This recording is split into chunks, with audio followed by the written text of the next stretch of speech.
In this lecture, we'll be looking at different types of stocks. Many of the things learned today are related to previously covered material, such as capital gains and dividends. We will also be going through common and preferred stocks, as well as their different classes. When you choose to buy a stock, you have the choice of buying two kinds of them, common or preferred. All publicly traded companies issue common stock, and some others issue preferred too. In terms of losses, you could say that preferred stock exposes you much less to the risk than common stock. On the other hand, it does give you much less potential for total return. Total return basically means the capital gains and the dividends you receive from an investment.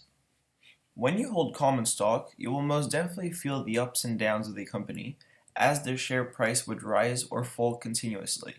They reflect the investor demand and the state of the markets. There are also no price ceilings, so the share price could possibly triple, but also lose that value. It is possible that the issuer of the common stock pay dividends, but it is not required to do so. And if it were to, the dividends wouldn't be guaranteed. The company could even cut or eliminate the dividends, though it would be a rare scenario, as it would send the wrong message about the company's financial health.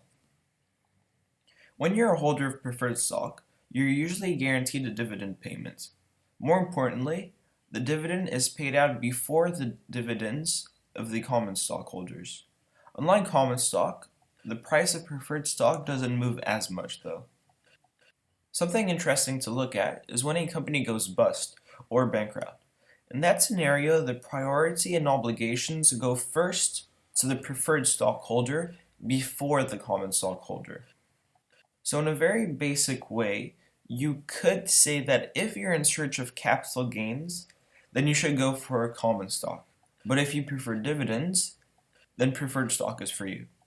Let's illustrate everything. So Joe is back for round 3. He's got his eye on Apple this time.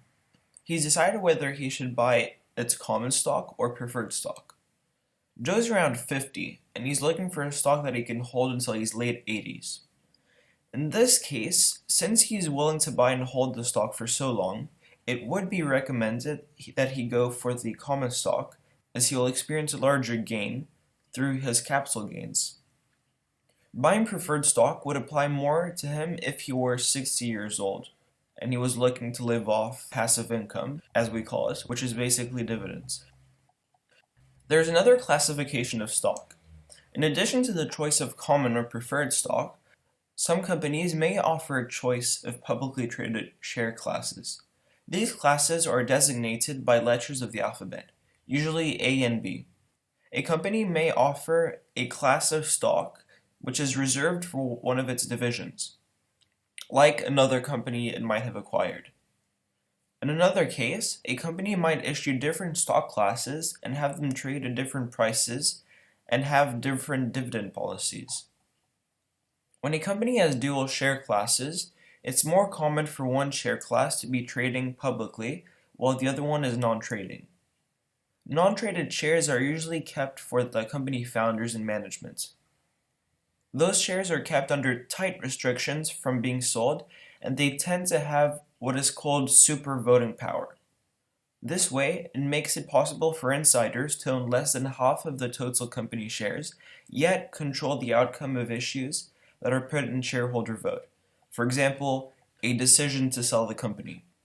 In order to recap everything, common stocks have to do more with capital gains, and because of that tend to have much more risk than their preferred counterpart.